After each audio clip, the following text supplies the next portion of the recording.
கவி. இங்க நான் வந்தபோது இங்க இருக்கிற தொலைக்காட்சி நிறுவனத்துல ஒரு சின்ன பேட்டி எடுத்தார்கள்.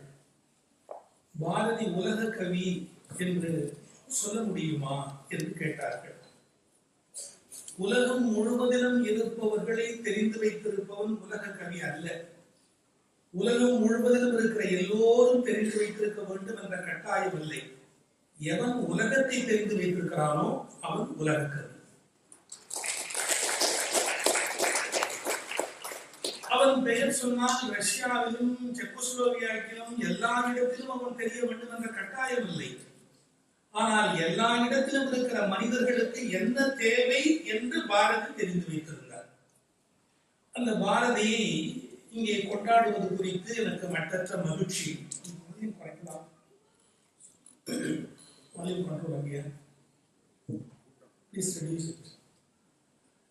நான் இந்த விழாவுக்கு வரும்போது தனியா வர்றதா இல்லாட்டி துணைவியாரோட வர்றதா? துணைவியாரோட வர்றதுல சில வசதி உண்டு, சில சிக்கலும் உண்டு. சிக்கல் ஒண்ணு அவங்க நிறைய கற்பனை பண்ணிக்காதீங்க. சில வசதியும் உண்டு, சில சிக்கலும் உண்டு. ஆமா, என் மனைவியோட வந்ததுதான் கரெக்ட்னு எனக்கு எப்படி தெரிஞ்சது தெரியுமா? இங்க செல்லம்மாளோட பாரதி வந்தா இருப்பாங்க, பார்த்த உடனே அதுதான் சரி அப்படின்னு எனக்கு ஒரு மகிழ்ச்சி. இந்த செல்லம்மாள் எப்படின்னு கேட்டா, பாரதியுடைய கருத்துக்களை எல்லாம் ஏற்றுக்கொண்ட புதுமை பெண்ணாக இங்க கடைசியில முடிச்சாங்க. ஆனா அந்த செல்லம்மா அப்படி கிடையாது. பாரதி உலகத்தையே சமாதானம் பண்ணினா கூட செல்லம்மாவை சமாதானம் பண்ண முடியாது. ஆனா நான் தனிப்பட்ட முறையில மனசுல நினைச்சா, பாரதியாக வாழ்வது கூட சுலபம். ஆனால் பாரதியை போன்ற ஒருவரோடு வாழ்வது எவ்வளவு கடினம் என்பது செல்லம்மாவாக இருந்தாங்க. எவ்வளவு கஷ்டம் அந்த பெண்ணுக்கு யோசிப்பார். அவரு பெரிய புரட்சிக்காரர், ரெவல்யூஷனரி, ரிபல், கலகக்காரர், என்னவெல்லாம் வார்த்தை சொல்லலாம் பாரதிக்கு. ஆனா ஒரு மனதுல ஊறி வந்தவர்கள், அவர்களுக்கு மனசுல பழைய எண்ணங்கள், குழந்தைகள், அதுவும் 2 பெண் குழந்தைகள், அவர்கள் ஆணாக்கள் மீது கவலை, ஜாதி சமூகம் என்ன சொல்லுங்கிற கவலை, ஊர் உலகம் என்ன பேசும் அப்படிங்கிற கவலை, இத்தனைக்கு மத்தியில வாழ்ந்து அந்த செல்லம்மாள் பாரதியார அப்படி மனதில நினைந்து மேல உயர்த்தினார் பாருங்க. அந்த செல்லம்மாளுக்கு நீங்க எவ்வளவு நன்றி சொன்னாலும் தரும். ஒரு ஆச்சரியமான பிறகு செல்லம்மாள் நிறைய துன்பங்களுக்கு உள்ளானார் சார். அக்ரகாலத்துல சார் கழுது குட்டியே இந்த ஆள் கொஞ்சிறார் சார். உள்ளுக்குள்ள கழுது குட்டி வருது. அந்த கழுத குட்டியை போய் கழுத்தை கட்டிட்டு அப்படியே அந்த கழுத குட்டியோட அதுல ஒரு எக்ஸென்ட்ரிக். பாரதி ஒரு வகையில வித்தியாசமான ஒரு படைப்பு. எல்லாரும் எப்படி இருப்பாங்களோ அப்படி பாரதியாரால இருக்க முடியாது. அப்படி இருந்திருந்தா சிங்கப்பூர்ல அவங்க விழா நடந்திருக்காரு. எல்லாரும் மாதிரி இல்லாததாலதான் நீங்க சிங்கப்பூர்ல ஒரு விழா நடத்திட்டு இருக்கிறீங்க. அவங்க கொஞ்சம் வித்தியாசமான ஒரு நபர். அப்ப இந்த செல்லம்மா கேட்கிறாங்க, நீங்க இப்படி எல்லாம் இருந்தா இந்த சமூகத்தில் நம்மள மதிப்பாங்களா, ஏன் இப்படி நடந்துக்கிறீங்க அப்படின்னு கேட்கிறாரு. செல்லம்மாள், கழுதை நாம் கொஞ்சம் கூடாது என்று நீ சொல்லுகிறாய், அந்த தாய் கழுதை நான் கொஞ்சுவதை பார்த்து எவ்வளவு ரசிக்கிறது. இவர் குட்டி கழுதையை கொஞ்சம் பார்த்து தாய் கழுதை ரசிக்கலாம். இவருக்கு எப்படி தெரியும்னு தான் தெரியல. நான் கொஞ்சுவதை பார்த்து அந்த தாய் கழுதை எவ்வளவு சந்தோஷப்படுகிறது பார்த்தாயா? கழுதை கொஞ்சம் கூடாது என்றெல்லாம் சொன்னதற்கு காரணம் அது நம்மை உதைத்து விடுகின்ற அச்சத்தால் சொல்லி இருப்பார்கள் ஒழிய இதற்கெல்லாம் வேறு நீ சாஸ்திரங்களை மேற்கோள் காட்ட வேண்டிய அவசியம் இல்லை. ஒரு ரெவல்யூஷனரி பாரதி, அது ஒரு ரேர் காம்பினேஷன். அந்த 2 பேருடைய இணைப்பு இருக்கு பாருங்க, ஒரு ஆச்சரியமான ஒரு இணைப்பு. எனக்கு அந்த 2 பேரும் எங்க மேடையில நின்ற போது எனக்கு அந்த நினைவு, பாரதியும் செல்லம்மாளும் எப்படி வாழ்ந்திருப்பார்கள் என்பதை பற்றிய ஒரு கற்பனை உணர்வு மனதிலே ஓடி மறைந்தது. இப்ப பாரதியை நான் இந்தியாவில் பேசுவதாக இருந்தால், அங்க இருக்கிற இந்திய தேசப்பற்று, விடுதலை பாடல்கள் இவற்றை எல்லாம் மையமாக வைத்து பேசுவதில் பொருத்தம் இருக்கும்.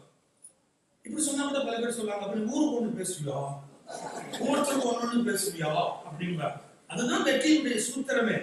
எங்கு யாருக்கு எது தேவையோ அதை பேசுவதுதான் பேச்சை ஒழிய, எது எனக்கு தெரியுமோ அதையே பேசிக் கொண்டிருப்பது பேச்சு அல்ல. எங்கு யாருக்கு எது தேவை என்பதை பற்றிய ஒரு விழிப்புணர்வு இருக்கணும்.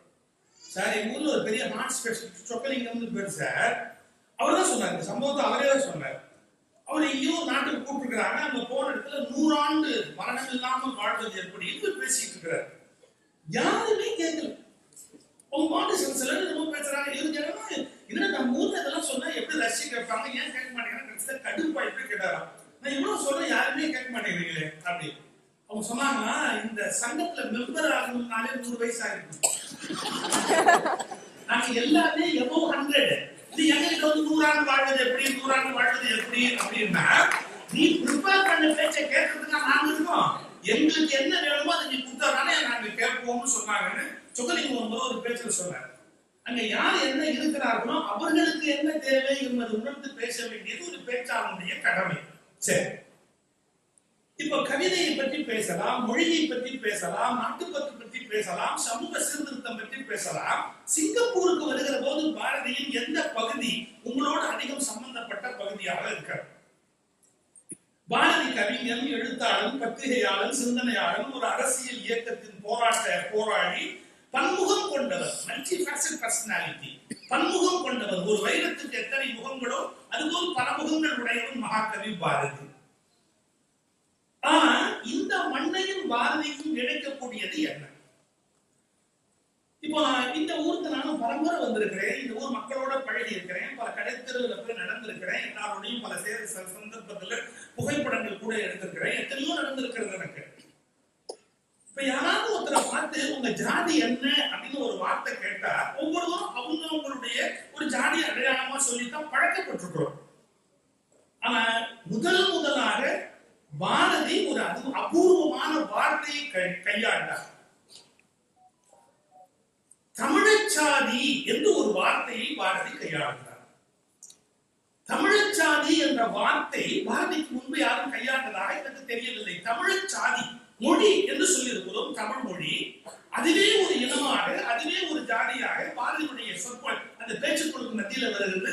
தமிழச்சாதியை என் செய்ய நினைத்தாய், தமிழச்சாதியை என் செய்ய நினைத்தாய், விதியே விதியே தமிழச்சாதியை என் செய்ய நினைத்தாய் என்று பேசுகிறார். அப்போ உணர்ந்து கொள்ள வேண்டிய விஷயம், நாம் வெவ்வேறு சமூகத்தில், வெவ்வேறு வர்ணத்தில், வெவ்வேறு நிலத்தில் பிறந்து வெவ்வேறு பகுதியில் வளர்ந்தாலும் கூட சிங்கப்பூரில் இருப்பவர்கள் பாரதியை அடையாளம் காண்பதற்கு ஒரே காரணம், நாம் அனைவரும் தமிழச்சாதி என்கிற அந்த ஒற்றை அடையாளம்.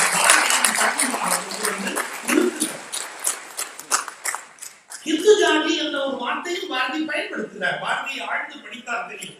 இந்து ஜாதி என்று ஒரு வார்த்தை பயன்படுத்துகிறார். ஆனா அப்ப கூட ஒரு வார்த்தை சொல்றார், அந்த இந்து ஜாதியில் பிறந்த நாம் அதில் தமிழச்சாதி முகமாக விளங்குகிறது. அப்போ அந்த இடத்துல அந்த பெருமையை விட்டு கொடுக்க மாட்டார் மகாகவி பாரதி. தமிழ் சாதி முகமாக விளங்குகிறது அப்படின்னு குறிச்சுட்டு தான் போவார் மகாகவி. அவருடைய பலவிதமான திறமை இருக்கிறது, கவிதை இருக்கிறது, சமூக சிந்தனை இருக்கிறது, மதம் கடந்த ஆன்மீகம் இருக்கிறது, பக்தி இலக்கியங்கள் இருக்கின்றன. எல்லாவற்றையும் மையப்படுத்தி பலவிதமான சிந்தனைகளை அவர் பாடிவிட்டு தான் போயிருக்கிறார். ஆனால் பாரதியுடைய வித்தியாசம் என்ன? மற்றைய தமிழ் புலவர்களுக்கும் பாரதிக்கும் இடையிலே இருக்கிற வேறுபாடு என்ன? growth, continuous growth. அதாவது வெற்றி பெறுகிறவர்கள் வாழ்க்கையில் வளர்ந்து கொண்டே இருக்க வேண்டும்.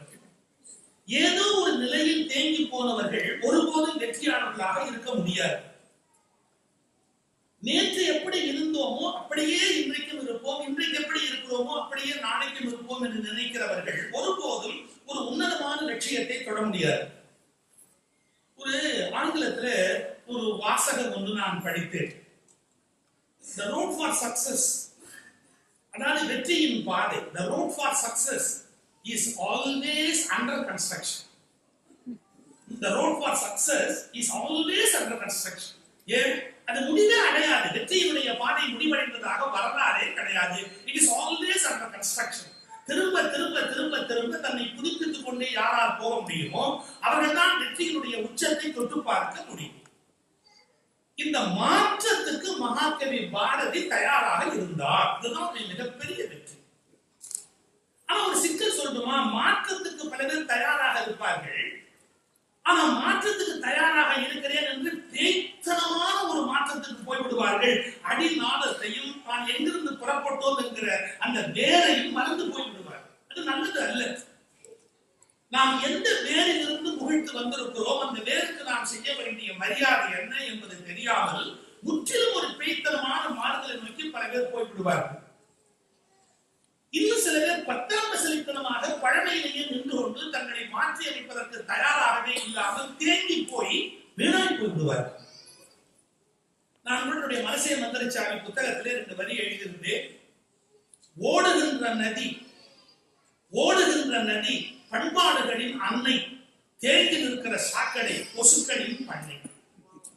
ஓடுகின்ற நதி பண்பாடுகளின் அன்னை, தேங்கி நிற்கிற தண்ணீர் கொசுக்களின் பண்ணை. அதிலிருந்து கொசுதான் உண்டாக முடியும் ஒரு தண்ணீர் தேங்கி நின்றார். அதுபோல் மனிதர்கள் தேங்கி நின்று விட்டால் அவர்களால் எந்த விதமான வளர்ச்சியையும் உலகத்தில் காண முடியாது. ஆனால் மகாகவி பாரதி வளர்ச்சியை நோக்கி பயணப்படுகிறார், மாற்றங்களுக்கு தயாராக இருக்கிறார். நீங்க அந்த காலகட்டத்தில் பிஜி டிவி பற்றியோ, வேல்ஸ் இளவரசர் பற்றியோ, உலகத்தில் எந்த மூலையில் நடக்கிற புரட்சியை பற்றியோ, அச்சகத்துறையில் ஏற்பட்டிருக்கிற மாற்றத்தை பற்றியோ தமிழ்நாட்டிலே இருக்கிற ஒருவர் எழுதியிருப்பாரா என்பது ஒரு பெரிய கேள்விக்குறி. இப்படி வித்தியாசமா யோசித்து வித்தியாசமா சிந்திச்சு பலவிதமான கருத்துக்களை பதிவு செய்த மகாகவி பாரதியினுடைய சேவை எல்லையற்ற ஒரு மிகப்பெரிய சேவை. ஆனா பாரதியுடைய பெரிய சிறப்பு என்று நான் ஆரம்பிக்கிற போதே ஒரு வார்த்தை சொன்னேன், லிட்டில் பிட் எக்ஸென்ட்ரிக் என்று ஒரு வார்த்தை சொன்னேன். அவருடைய இயல்பு சாதாரணமா எல்லாரும் எப்படி இருக்கிறார்களோ அப்படி இருக்கக்கூடிய இயல்பு அவருக்கு கிடையாது. எல்லா வகையிலுமே கொஞ்சம் சரியா நம்ம பாஷையில சொல்றதால கொஞ்சம் ஏறுக்கு மாறா இருப்பார். ஒரு கடற்கரை கூட்டத்துல பேசிட்டு பாரதி இறங்கி வராரு. அவருக்கு பசிக்குமேன்ற கவலையில ஏதாவது சாப்பிட வாங்கிட்டு வரட்டுமா அப்படின்னு ஒருத்தர் கேட்கிறார். உங்களுக்கு சாப்பிடறதுக்கு ஏதாவது வாங்கிட்டு வரட்டுமா அப்படி. அதுவே ஒரு பெரிய ஆச்சரியம் தான். ஒரு பேச்சாளனுக்கு பசிக்குமேன்னு கவலைப்படுறதே பெரிய விஷயம் இல்லையா? இப்ப எனக்கு எந்த பிரச்சனையும் இல்லை, நல்லா ஹரி கவனிச்சுக்கிறார், ஒரு கஷ்டமே எனக்கு இல்லை. பாரதி பேசிட்டு இறங்கி வர அப்போ ஒருத்தர் வந்து கேட்கிறாரு, ஏதாவது பலகாரம் வாங்கிட்டு வரட்டுமா, உங்களுக்கு சாப்பிடுறதுக்கு ஏதாவது பலகாரம் வாங்கிட்டு வரட்டுமா அப்படின்னு. பாரதியுடைய வார்த்தை பாருங்க, போய் நல்ல வீர பலகாரமாக வாங்கி வாரு, கோழை பலகாரங்களை வாங்கி வராது. பலகாரத்துல இருந்து பெரிய வீர பலகாரம், கோழை பலகாரம், பச்சி, மெதுவடை, இட்லி இவை போன்றவை கோழை பலகாரங்கள். அதெல்லாம் சட இருக்குமா சாப்பிட்டா. பச்சி, இட்லி, மெதுவடை இவை போன்றவை கோழை பலகாரங்கள். பக்கோடா, காரா பூந்தி, முறுக்கு போன்ற வீர பலகாரங்களை வாங்குவார். வாய்க்குள் இதை போட்டது அப்படியே பார்த்து எழுதாரு, வாய்க்குள் இதை போட்டது நொறுக்கு நொறுக்கு என்றும் கடக்கு முடக்கு என்றும் சத்தம். யாராவது ஒருத்தர் ஒரு பலகாரத்துக்கு இவ்வளவு அக்கறை எடுத்துக்குவாங்களா? அது கடிச்சா கடக்கு முடக்கு என்று சத்தம் வரும்படியா இருக்கணும். அப்படிப்பட்ட பலகாரமா நமக்கு வாங்கி வரும், வீர பலகாரங்களை வாங்கி வரும். இதெல்லாம் நீங்க நார்மலா மத்தவங்க ஒரு மாதிரி, நான் பாரதி ஒரு மாதிரி. கடையத்தில் இருக்கிறார் மகாகவி பாரதி. அவருக்கு நல்ல துணி இல்லை. அதுக்காக எந்த வீட்டுல தங்கி இருக்கிறாரோ அவர் ரொம்ப வருத்தப்பட்டு அவருக்கு ஒரு நல்ல பத்தாது உங்களுக்கு தெரியும், 10 முழம் வந்து இடுப்புல கட்டுவாங்க, 6 நேரம் போதிக்கிறது, 10. அந்த வேஷ்டி கொடுத்து புது வேஷ்டி கொடுத்து கட்டிக்கோங்க அப்படிங்கிறார். அவர் கட்டிக்கிட்டு மெதுவா நடந்து வாக்கிங் போறார். என்ன ஏதுன்னு அப்படி பார்க்கறதுக்கா தெருவில் போறார். அங்க ஒருத்தர் குளூர்ல ரொம்ப கஷ்டப்பட்டு இருக்கிறார், தாங்க முடியாத வேதனையில் இருக்கிறார், குளூர்ல இருக்கிறார். அவனை பார்த்த உடனே பாரதிக்கு மனசு கேட்கல, அவன் ரொம்ப குளூர்ல நடுக்கிறான் அப்படின்ன உடனே, ஐயா குளூர்ல நடுங்கிறவனுக்கு மேலாடைய கொடுக்கணும்னு நினைக்கிறது உலகத்துல எல்லாருக்கும் வரக்கூடிய இயல்பு. அவன் குளூர்ல நடுக்கிறாரு. பாரதி விசித்திரமா ஒரு காரியம் பண்ணார். அங்க வஸ்திரத்தை எடுத்து இடுப்புல வேஷ்டியா கட்டிக்கிட்டு வேஷ்டியை எடுத்து அவனுக்கு கொடுத்தார். இதுதான் எக்ஸென்ட்ரிக்னு சொன்னேன். நார்மலா யாரும் இது மாதிரி பண்ண மாட்டாங்க. அவருடைய இடுப்பு வேஷ்டி இருக்கு இல்லையா, அவர் மேல அங்கவஸ்திரத்தை எடுத்து இடுப்புல கட்டிக்கிட்டு வேஷ்டியை அவுத்து அவங்கிட்ட கொடுத்து நீ இதை வச்சுக்கோ அப்படின்னு கொடுக்குறாரு. இவர் போயிட்டு எங்கேயிருந்து திரும்பி வந்த உடனே அந்த வீட்டுல இருக்கிற பெரியவர் கேட்கிறாரு, என்ன ஆச்சு, இப்பதானே புதுசா ஒரு வேஷ்டி அங்கவஸ்திரத்தோட போனேன், என்ன ஆச்சு? அங்கு ஒருவன் குளிர் என்று சொன்னால் மனம் கேட்கவில்லை. அதனால் நான் அவனுக்கு என்னுடைய மேலாடையை நான் கட்டி கொண்டு இடுப்பு வேட்டியை கொடுத்து விட்டு வந்து விட்டேன். அவர் கேட்டார், அப்படி நீ கொடுக்கறதா இருந்தா கூட மேலாடையை கொடுத்துட்டு இடுப்பு வேஷ்டியோட வர வேண்டியதுதானே? ஓய், நான் உள்ளே இருக்கிறேன், அதிகம் குளிராது, அவன் வெளியில் இருக்கிறான், அதிகம் குளிரும் அல்லவா, பெரிய துணி அவனுக்கு பயன்படுத்துமே என்பதற்காக இடுப்பு வேட்டியை கொடுத்து விட்டு வந்து விட்டேன். பாருங்க, வெளியில இருக்கிறவனுக்கு அதிகம் குளிரும், அவனுக்கு நீளமான துணி வேணும், அதனால அவனுக்கு நான் என் வேஷ்டியை கொடுத்துட்டு எனக்கு அப்படி குளிராதுன்னு நான் மேலாடையை கட்டிட்டு வந்திருக்கிறேன் அப்படின்னா இன்னொருவருடைய துயரத்தை பற்றி எண்ணுகிறவர். பாரதியார் பாடுறானே, யார் புண்ணிய மூர்த்தி என்று சொல்லுகிற போதும், யார் செய்வது யோகம் என்று சொல்லுகிற போதும், பிறர் துயர் கண்டு பொறாதவன் புண்ணிய மூர்த்தி என்று பாரதி பாடுகிறார். அந்த பாட்டுக்கு இலக்கணமா பாடுகிறார். அந்த துணியை கொடுத்துட்டு இப்படி வந்திருக்கிறார். அந்த வீட்டுக்காரர் பார்த்தார், ஐயோ உண்மை திருத்தவே முடியாது ஐயா அப்படின்ட்டு மறுபடியும் உடனே ஒரு பீரோவை திறந்து ஒரு வேஷ்டி எடுத்து கொடுத்து, கட்டிக்கோ, வேஷ்டி இல்லாம எப்படி இருப்ப, கட்டிக்கோ. போய் பார்த்தீரா, கொடுத்தால் வரும்.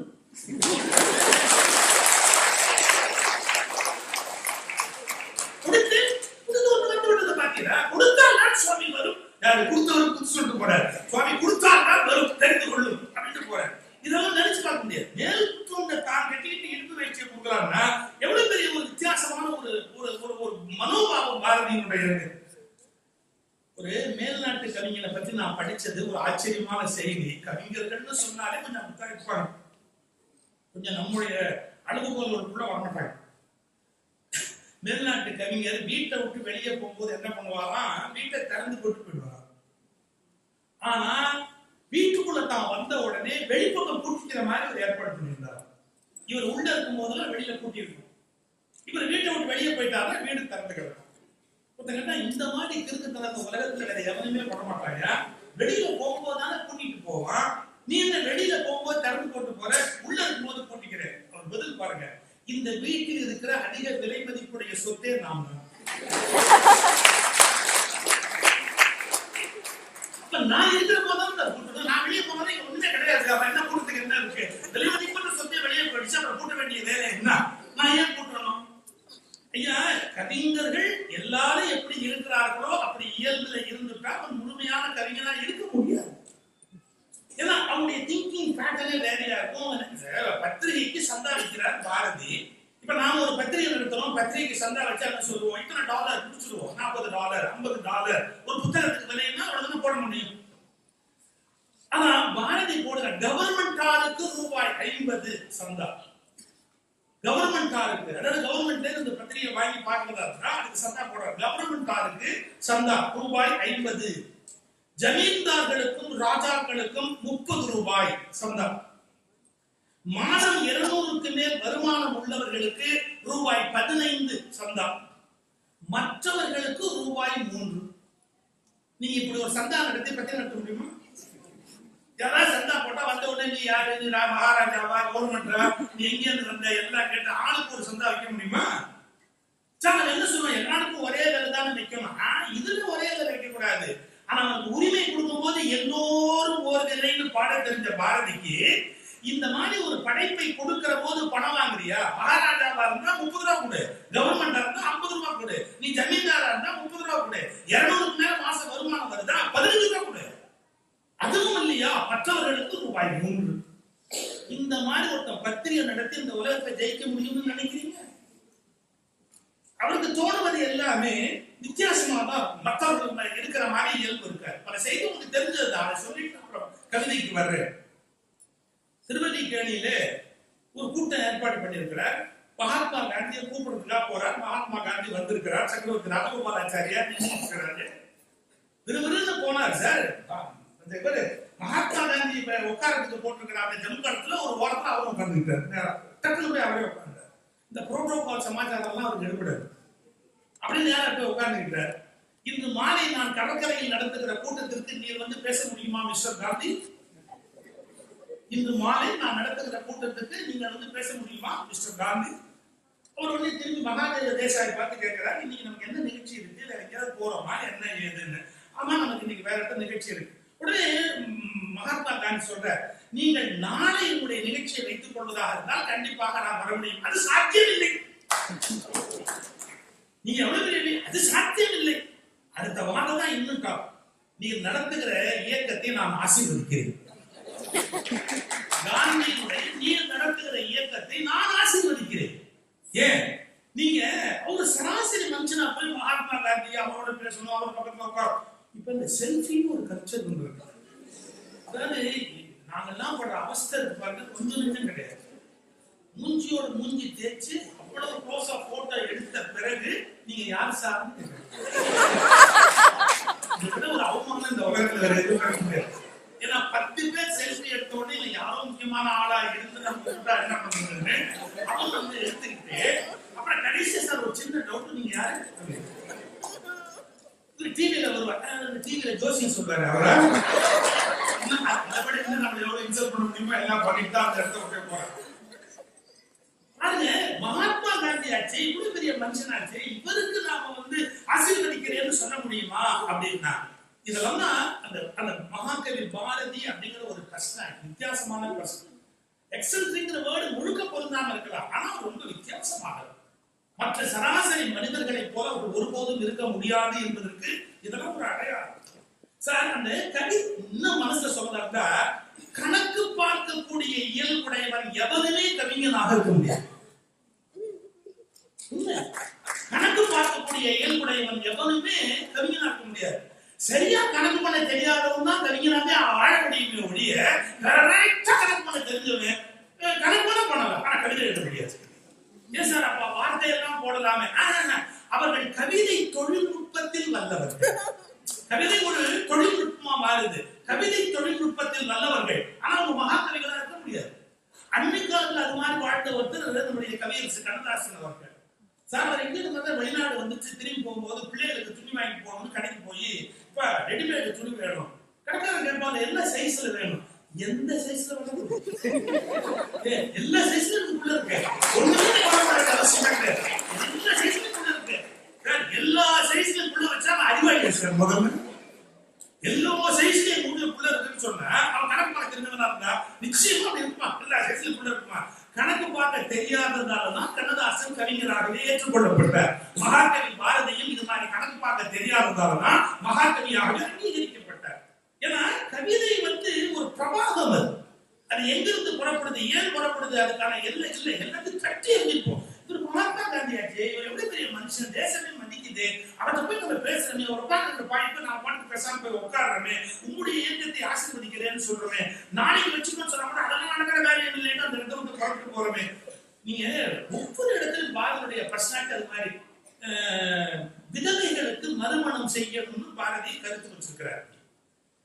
இதை பத்தி சுவாமி விவேகானந்தருக்கு கடிதம் எழுதினாரு, மகாத்மா காந்திக்கு கடிதம் எழுதுறார். விதவைகள் மறுமணத்தை பற்றி நீங்கள் என்ன நினைக்கிறீர்கள் அப்படின்னு கேட்டு கடிதம் எழுதுறார். மகாத்மா காந்தி என்ன பதில் எழுதுறார்? அப்ப இருந்து அந்த மத கட்டுப்பாடு காரணமா காந்தி ஒரு நீளமான விளக்கம் கொடுத்தார். கணவனை இழந்துவிட்ட பெண்கள் எப்படி யாக யஜ்ஞங்களில் கலந்து கொள்வதில்லையோ, திருமணம் போன்ற நிகழ்வுகளில் கலந்து கொள்வது இல்லையோ, ஏன்னா அந்த பெண்கள் கணவனை இழந்துட்டாங்க, மங்களகரமான காரியங்களை கலந்துக்கிறது இல்லை. இப்படி எப்படி பெண்கள் கலந்து கொள்வது இல்லையோ அப்படி ஆண்களும் கலந்து கொள்ளக்கூடாது என்பது என்னுடைய அபிப்பிராயம். அதாவது ஆண்களும் இதே மாதிரிதான் இருக்கணும், அவங்க போய் திருமணங்கள்ல மற்றவங்கெல்லாம் கலந்துக்க கூடாதுன்னு தன்னுடைய அபிப்பிராயத்தை மகாத்மா காந்தி பதில் எழுதுறாரு. வேற யாரா இருந்தாலும் சரி இதை பத்தி ஒரே வார்த்தை பாரதி ஒரு வரி எழுதி கொண்டே போட்டார். நான் விதவா ஸ்திரீகளுக்கான மறுவாழ்வு பற்றி பேசினால் காந்தி புருஷ விதவைகளை உருவாக்குவதற்கு யோசனை சொல்லுகிறார். புருஷ விதவைகளை ஒரு வார்த்தை பாருங்க, புருஷ விதவைகளை உண்டாக்குவதற்கான யோசனை சொல்லுகிறார். அதாவது நான் இதுல தீர்வு என்னன்னு கேட்டா அவனையும் அதே மாதிரி அம்மங்களையும் அவ்வாட்டிலையும் அப்படின்னா அது எப்படி ஒரு யோசனையா இருக்க முடியும் அப்படி. விவேகானந்தர் நிறைய பாராட்டினவர் மகாகவி பாரதி. ஆனா மத காரணங்களுக்காக இந்த இடத்துல விவேகானந்தர் இதுக்கு வந்து அஃபர்மேட்டிவா பதில் சொல்லல, ஒரு ரிசர்வேஷன் வைக்கிறார் இந்த விடோ ரீமாரிஜை பத்தி. அந்த இடத்துல விவேகானந்தர் கருத்தை ஏற்க முடியாது அப்படிங்கிறது. தன்னுடைய கொள்கையில் அவ்வளவு பிடிப்புள்ளவராக விளங்குகிறார் மகாகவி பாரதி. அது அவருடைய ஆச்சரியமான ஒரு பண்புக்கு அடையாளம். அவர் ஒரு சமூக சீர்திருத்தவாதி, பெண் விடுதலை பற்றி கவலைப்பட்டவர், ஞானமயமான ஒரு ஆன்மீகத்தை பற்றி இந்த உலகத்தில் பேசியவர், சிந்தனையாளர். நான் ஒரு 2 வகையினருடைய கவிதை எப்படி அணுகலாம்ன்றதுக்கு ஒரு சின்ன ஐடியா மட்டும் சொல்லிட்டு போறேன். கண்ணன் பாடல்கள் பாரதியுடைய அற்புதமான கவிதைகள்ல ஒன்று கண்ணன் பாடல். இந்த கண்ணன் பாடல் பற்றி பேராசிரியர் சிற்பி பாலசுப்ரமணியம் ஒரு கட்டுரை எழுதியிருக்கிறார். அருமையான கட்டுரை, எல்லாரும் படிக்க வேண்டிய ஒரு கட்டுரை. அதாவது கண்ணன் பாடல்களை எடுத்துக்கொண்டு அந்த எத்தனை அழகு எப்படி எல்லாம் அனுபவிக்கலாம்னு எழுதுறார் கவிஞர் சிற்பி பாலசுப்ரமணியம். இப்ப நாம வந்து பொதுவான ஒரு பாரதி பத்தி ஐடியால இருந்து கவிதைக்குள்ள ஒரு ஒரு பகுதியை மட்டும் போக்கஸ் பண்ணி பார்க்கறதுக்கான ஒரு முயற்சி. அது ஒரு அழகு சொல்றாரு பாருங்க. முரண்களை உள்வைத்து கவிதை படைத்திருக்கிறார். உணர்ச்சி முரண், தத்துவ முரண், உவமை உருவகத்தில் முரண், நோக்கு முரண், தலைப்பு முரண். நான் சிட்டு பாலசுப்ரமணியம் கண்ணன் பாடல்களுக்குள்ள என்னென்ன முரண்பாடு இருக்கு அப்படிங்கறத ஒரு ஐடியா நம்ம கண் முன்னால கொண்டு வந்து நிறுத்துகிறார். இப்போ சொல்லுல என்ன முரண்பாடுன்னா, உங்களுக்கு முரண்பாடுல ஒரு அழகு உண்டு. ஒரு கவிதையை பேசும்போது ஒரு சின்ன முரண்பாடு வந்து ஒரு அழகு கொடுக்கும். பெண்களுக்கு தெரியும் கான்ட்ராஸ்ட் பார்டர் அப்படின்னு அவங்க புடவைக்கு ஒரு தனித்த சிறப்பு உண்டு. இதெல்லாம் வாங்கி கொடுத்து அவஸ்தப்பட்டவங்களுக்கு நல்லா தெரியும். அந்த கான்ட்ராஸ்ட் கலர் இருக்கு இல்லையா.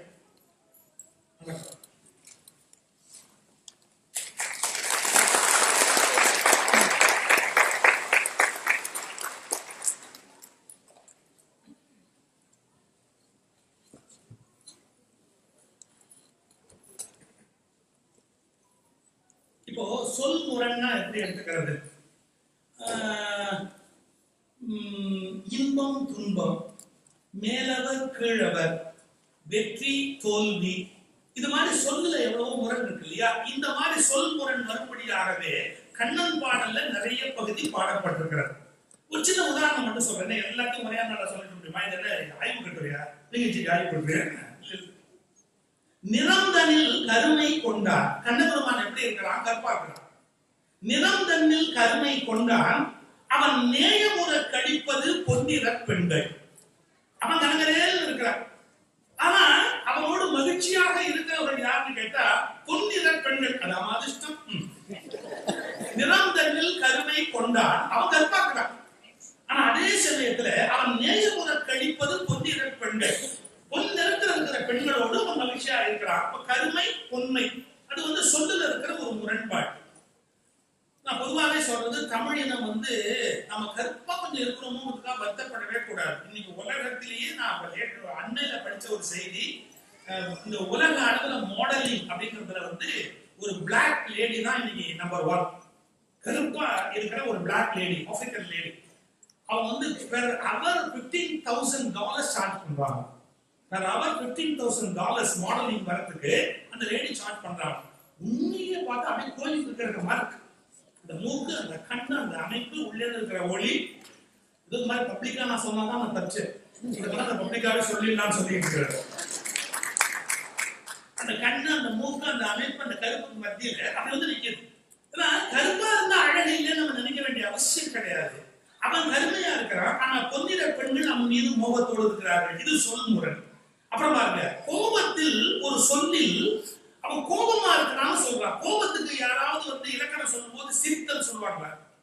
கோபத்தில் ஒரு சொல்லில் சிரித்து குனிந்திட செய்திடுவார். கோபத்தில் இருக்கிறவங்க அப்படியே சிரிச்சு குனிங்கிறாப்புல ஒரு வார்த்தை சொல்லிட்டு அந்த இடத்த விட்டு போயிடுவாங்க. சார் ரொம்ப சில பேர் ஒரே ஒரு வார்த்தையில ஆளை புண்ணி போட்டுருவாங்க. ஒரே வார்த்தை. செம்புடி சீனிவாச ஐயர்னு ஒரு சிறந்த கர்நாடக சங்கீத ஜாம்பவான் உங்களுக்கு தெரியும். அவர் மியூசிக் அகாடமியில கச்சேரி பண்ணிட்டு கீழே இறங்குறார். செம்புடி சீனிவாச ஐயர் அவர் இறங்கின உடனே ஒருத்தர் சும்மா இருக்கணும்.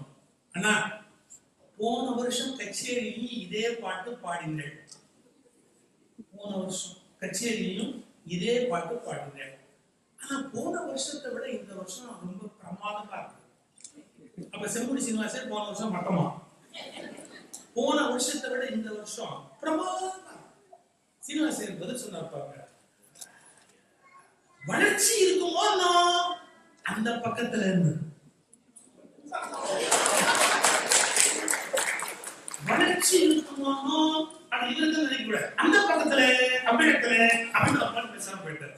ஒரே வார்த்தை. சில பேர் எவ்வளவு கோபத்தை வெளியே காட்டப்பட்டாங்க, ஒரு வார்த்தை சொல்லி அப்படியே சிரிக்க வச்சு அப்படி போயிட்டே இருப்பாங்க.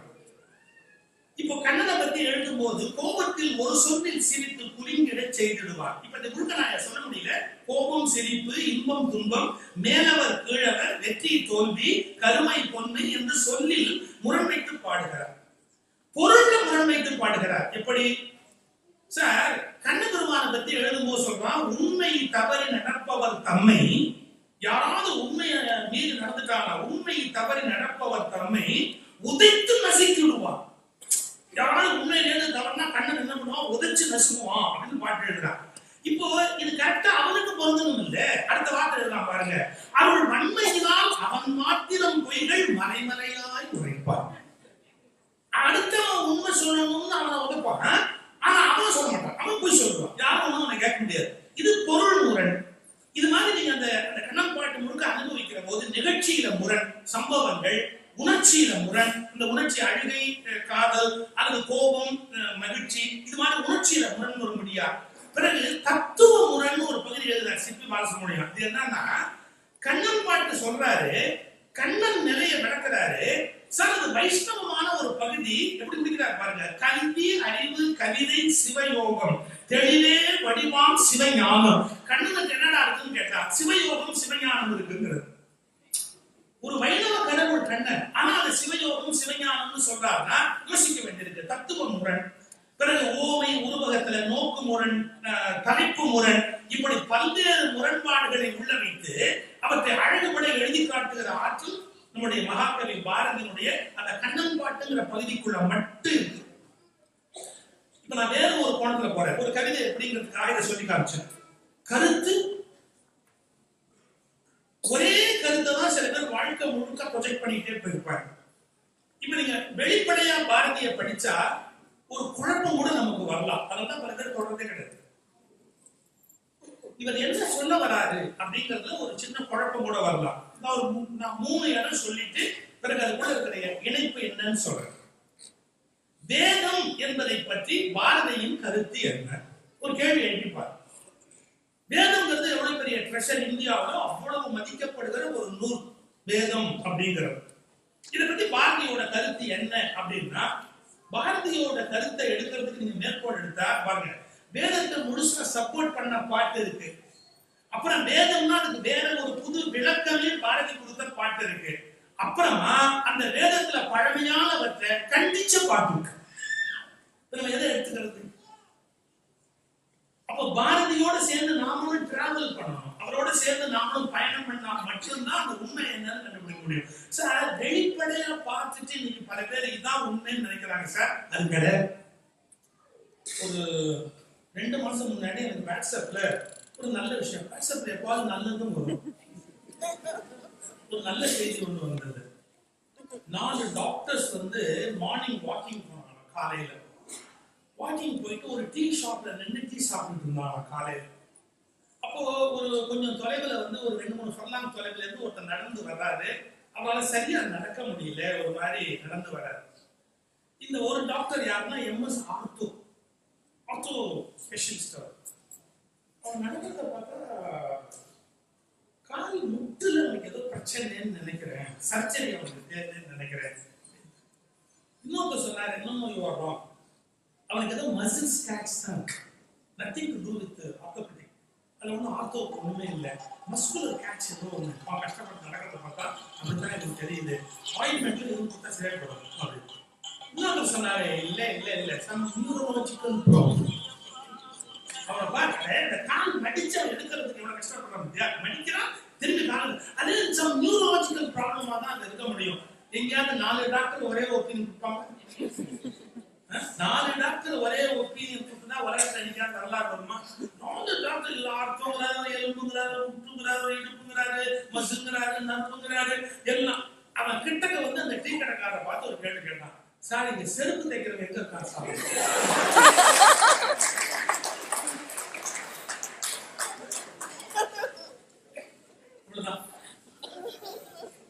அவன் ரியல் ப்ராப்ளமே வேற. இவங்கெல்லாம் அசியூம் பண்ண ப்ராப்ளம் பாத்தீங்கன்னா எல்லாம் பிரமாதமா அசியூம் பண்றாங்க. இன்னைக்கு சார் பெரிய பொறுமை என்ன தெரியுங்களா, அசம்ஷன் தான் இன்னைக்கு எல்லா துறையிலுமே ரொம்ப டேஞ்சரஸ். எல்லாமும் அசியூம் பண்ணிக்கிறான், அவனாவும் அசியூம் பண்ணிக்கிட்டு சொல்லிக்கிட்டே இருக்கிறான். இப்போ பாரதி வேதத்தை பத்தி என்ன நினைக்கிறாரு? Direct question. நான் இவ்வளவு பெரிய சபையில அந்த கேள்வியை எழுப்புறது கூட கொஞ்சம் கஷ்டம் தான். நிஜமாவே வேதத்தை முழுசா பட்சம் உழைப்பு, நிஜமாவே வேதத்தை முழுசா பட்சம் எவ்வளவு பேர் இருப்பாங்க? அது கூட ஒரு ஆச்சரியம் சொல்லுமா, படிக்காமையே பாராட்டுற எவ்வளவு பேர் இருப்பாங்க? வேதம் சிறந்த தமிழ்நாடு, வேதம் சிறந்த தமிழ்நாடு. நீ படிச்சது எவ்வளவு பேர் படிச்சான்? படிக்கிறதே கிடையாது. அது ஒரு பெருமையா பேசுவா, அது மாதிரி உலகத்துல இல்ல, அது மாதிரி உலகத்துல இல்ல. நீ என்ன படிச்ச? எத்தனாவது சாக படிச்ச? எத்தனாவது நீ படிச்ச தெரியாது. இது ஒரு மைண்ட் வச்சுக்க. இதே மாதிரி இன்னொரு கோணம் என்ன தெரியுங்களா, அந்த இன்னொரு வெறும் குப்பேமா, இவனும் படிக்கல. சார் படிக்காமலேயே பாராட்டுவதும் தவறு, படிக்காமலேயே திட்டுவதும் தவறு. இந்த அடிப்படை விவஸ்தை கூட இன்னும் தமிழர் மத்தியில ஏற்படலையே சார். ஒரு விஷயத்தை படிக்காம நீ பாராட்டவும் கூடாது, ஒரு விஷயத்தை படிக்காம நீ திட்டவும் கூடாது. அடுத்த செய்யறதுக்கு என்ன யோகியத்தை முழுசா படிச்சோம்னா படிக்காம நம்ம என்ன சொல்லணும்? இப்ப பாரதி வேதத்தை தமிழ்ல மொழிபெயர்த்திருக்கிறார். அதாவது இந்திரனுடைய வழிபாடு, வருணனுடைய வழிபாடு, அக்னியை பத்தினது, வேத ரிஷிகளின் கவிதை அப்படின்னு ஒண்ணு வந்திருக்கு. பாரதியார் வேதத்தை படிச்சோம், வேத ரிஷிகளின் கவிதை அப்படின்னு மொழிபெயர்த்து பாரதி சின்னதா ஒரு அழகான புத்தகம் எழுதியிருக்கிறார். அது ஒரு பக்கம் அப்படியே இருக்கட்டும். இப்ப பாருங்க, நான் வேதத்தை சப்போர்ட் பண்ண மேற்கோள்லாம் சொல்ற பாருங்க. வேதங்கள் பாடுகள் காணி அப்படிங்கிறார். வேத மார்க்கத்தின் வெளியினை கண்ட பின் வேறொரு மார்க்கம் வீணில் புகுவரோ, வேத மார்க்கத்தின் வெளியினை கண்ட பின் வேறொரு மார்க்கம் வீணில் புகுவரோ, மிக நன்கு பல் வேதம் வரைந்த கை, மிகச் சிறந்த வேதம் இந்த பாரதத்தாய பாடலாம். மிக நன்கு பல் வேதம் வரைந்த கை பாரத நாயகி தந்திருக்கை, வேதம் நிறைந்த தமிழ்நாடு வேதவானில் விளங்கி வேதமுடையது இந்த நாடு, சதுர் வேதங்கள் 1000 முறை படித்தார். வையம் முழுதுங்கிற பாடல்ல வருது. இந்த வேதங்கள் சொன்ன படிக்கும் மனிதரை மேன்மையுறை செய்து வேண்டும் என்றே. பாருங்க, அவன் வேதத்தை படிச்சிருக்கான், வேதாந்தம் படிச்சிருக்கான். அதுக்கு என்ன ஆதாரம்? உபநிஷத்துல 3 சொல் ரொம்ப உலக புகழ் பெற்ற சொல். வேதத்தின் சிகரம் வேதாந்தம். வேதாந்தத்தில் சொல்லப்பட்ட 3 சொல் தமசோமா ஜோதிர்கமய. தமசோமா ஜோதிர்கமயன்னா இருட்டிலிருந்து வெளிச்சத்திற்கு எங்களை அழைத்துக் கொண்டு வா. அசந்தோமா சத்கமய, அதாவது செயலற்ற நிலையிலே இருந்து சத்தியத்தை நோக்கி, பொய்மையிலிருந்து சத்தியத்தை நோக்கி எங்களை அழைத்துக் கொண்டு வா. மிருத்யோமார் அமிர்தம் கமய, அழிவிலிருந்து நிரந்தர அழியான ஒரு நிலைக்கு எங்களை அழைத்துக் கொண்டு வா. இது உபனிஷத்துல இருக்கிற மகா வாக்கியம்னு பேரு. 3 வாக்கியங்கள் தமசோமா ஜோதிர்கமய. இது அப்படியே தமிழ்ல மொழிபெயர்த்து பாரதி பாடி இருக்கிறார். அல்லினுக்குள் பெரும் சுடர் காண்பர், அல்லினுக்குள் பெரும் சுடர் காண்பர், இருக்கிற பெரிய வெளிச்சத்தை பார்ப்பாங்க. அசதோமா சத்கமய, கல்லினுக்குள் அறிவொளி காணுங்கால், கல்லினுக்குள் அறிவொளி காணுங்கால். மிருத்யோமார் அமிர்தம் கமய, புல்லினில் வைரப்படை காணுங்கால். புல்லு அழியக்கூடியது, வைரப்படை அழியாதது. அழிகிற பொருள்ல இருக்கிற அழியாத தன்மையை பார்ப்பது அப்படின்னு பாருங்க. வேதத்தை புகழ்ந்து இருக்கிறான், வேதத்தை பாராட்டி இருக்கிறான், வேதத்தை மொழிபெயர்த்திருக்கிறான், வேத உபநிடதத்தையும் மொழிபெயர்த்திருக்கிறான். அப்ப இந்த பாரதி வேதத்தினுடைய தீவிரமான ஒரு ஆதரவாளரா பாடின பாட்டு இவ்வளவு இருக்கு. சுடுச்சுன்னு பாரதியை பார்த்தா எது வேதம்ங்கிறதுக்கு வித்தியாசமா ஒரு பொருள் சொல்றான். ஒரு இடம் பாருங்க, ஒரு கட்டுரை எழுதுறார் பாரதி. குழல் இனிது யாழ் இனிது என்ப தம் மக்கள் மடலை சொல் கேளாதவர். இது எந்த நூல் நான் சொல்லணும்ன்ற அவசியம் இல்லை, திருக்குறள். இதுக்கு எழுதுறார் பாருங்க பாரதி. குழல் இனிது யாழ் இனிது என்ப தம் மக்கள் மடலை சொல் கேளாதவர் என்பது வேதமாதலின். அப்ப இந்த வேதம் திருக்குறள் அப்படியே சொல்றாரு. அந்த சதுர்வேதம்ன்ற 4 வேதத்தை மட்டுமே சொல்லலையே. அல்லது வேதத்துக்கு நிகரான திருக்குறள் வார்த்தை கூட போடல sir. It is equivalent to that கூட போடவே இல்லை. வேதமாதலின், அதுவே வேதம் என்று கருதப்படுவதா? வேதமாதலின் ஒன்னாச்சா. சேரன் தம்பி சிலம்பை இசைத்ததும் தெய்வ வள்ளுவன் வான்வரை செய்ததும். தெய்வ வள்ளுவன் வான்வரை, அப்ப அதுவும் வேதம். அமிர்தம் அமிர்தம் என்று கூவுவோம், நல்ல அணவை பணிந்து மலர் தூவுவோம், தமிழில் பழமறையை பாடுவோம். தமிழில் பழமறைனா இது, தமிழில் பழமறையை பாடுவோம். இப்ப நான் முதல்ல என்ன சொன்னேன்? வேதம்ங்கிறத புகழ்ந்து பேசின பகுதியை சொன்னேன். அது சதுர்வேதம் என்கிற வடமொழி வேதத்தை குறிப்பது போலவே பொருள்கள் இருக்கின்றன சொன்னேன். அதுல பாரதிக்கு ஞானம் உண்டுங்கிறதையும் சொன்னேன். திடுத்துப்பனு தமிழ் வேதம்னு சொல்லி திருக்குறளை பேசுகிறார். தமிழ்ங்கிற வாக்கு கூட போட மாட்டேங்கிறார், அதுவே வேதம்னே சாதிக்கிறார். அதை திருக்குறளையே அர்த்தத்தை சொல்லிக்கிட்டே போறார். இது ஒரு பக்கத்தை பார்க்கிறோம். திடீர்னு சார் பாரதி இன்னொரு அடிக்கிறார். கண்ணன் என் தாய்கிற பாடல்ல நான் வேடிக்கை உரக்கண்டு நகைப்பதற்கே கோத்த பொய் வேதங்கள். நீங்க எப்படி புரிஞ்சுக்குவீங்க?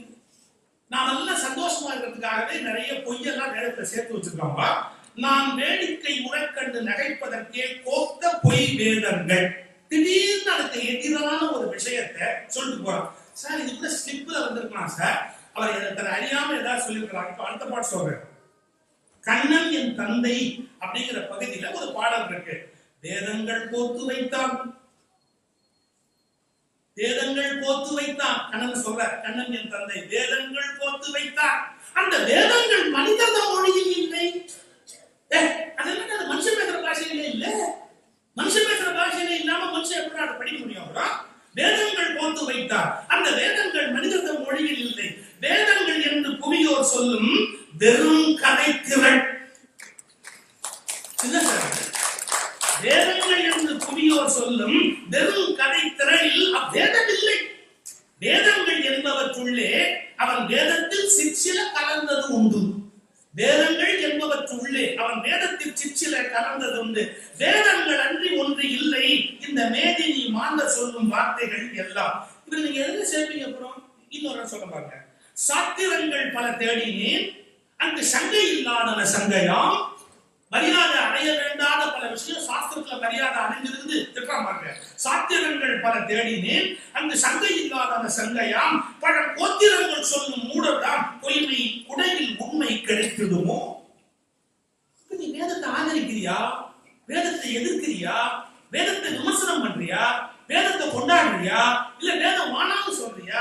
எப்படி எடுத்துக்கிறது? இன்னொரு இடத்துல சொல்ற பாருங்க, அறிவே தெய்வம்ங்கிற இடத்துல பாடுற பாருங்க. மெல்ல பல தெய்வம் கூட்டி வளர்த்து வெறும் கதைகள் சேர்த்து, மெல்ல பல தெய்வம் கூட்டி வளர்த்து வெறும் கதைகள் சேர்த்து பல கள்ள மதங்கள் பரப்புவோம். கள்ள மதங்கள் பரப்புவோம். என்னதான் இது கள்ள மதங்களை பரப்புறீங்களே இருக்கிறார். இப்ப இந்த பாரதியை புரிஞ்சுக்கிறதுக்கு நாம எவ்வளவு முயற்சி எடுத்துக்கணும். என்னுடைய நோக்கம் யாரையும் காயப்படுத்துறது இல்லை, ஆனா உண்மையை புரிஞ்சுக்கிறது. வேதத்தை பாராட்டி 100 மேற்கோள் இருக்கு. திருக்குறள் வேதம்னு சொல்லி ஒரு 4 மேற்கோள் இருக்கு. வேதத்துல பொய் இருக்கு அப்படின்னு சொன்னது சில பகுதி இருக்கு. அப்ப எப்படி எடுத்துக்கிறது? இப்ப நான் சொல்ல போற செய்தி தான் பாரதியை பற்றிய பூர்ணமான தரிசனத்தை நமக்கு கொடுக்கும். நான் என்னுடைய 40 ஆண்டு கால மேடை வாழ்க்கையில நான் பேசுகிற போது சொல்கிற ஒரே கருத்து, எந்த விஷயத்தையும் முழுமையாக நம்மால் ஏற்றுக்கொள்ளவே முடியாது என்பதுதான் ஞானம். எந்த விஷயத்தையும் வழிமொழிய நம்மால் முடியவே முடியாது. நாம் எதை மேலாக நினைக்கிறோமோ அதிலும் பிழை உண்டு என்று கண்டறியக்கூடிய ஞானம் நமக்குள் இருந்து ஒரு நாள் புறப்படும். எனவே அந்த காலகட்டத்தில் இவ்வளவு நாள் கொண்டாடினேனே என்ற ஒரே காரணத்திற்காக அதில் உள்ள குறைகளை சொல்லுவதற்கு தயங்காதே. அது குறை என்று தெரிந்தால் சொல்லுகிற தைரியம் உனக்கு இருந்தால்தான் நீ ஞானம் அடைந்தவன் என்பதை பாரதி விளக்கி இருக்கிற இடம் இந்த இடம். நான் ஒரு 10 வருஷமா சொல்ற விஷயத்தை நானே திடீர்னு தப்பு அப்படின்னு வச்சுங்களேன், இந்த உலகத்துல நானே சொல்லணும் அது தப்புன்னு சொல்லணும். இப்ப நான் சொல்ற விஷயங்கள் சில பேருக்கு சங்கடமா இருக்குன்னு வச்சுக்கோங்களேன். இது தப்பு அப்படின்னு நான் சொல்லி அதை ஏத்துக்கிட்டா என்ன கஷ்டம் வரும் தெரியுமா?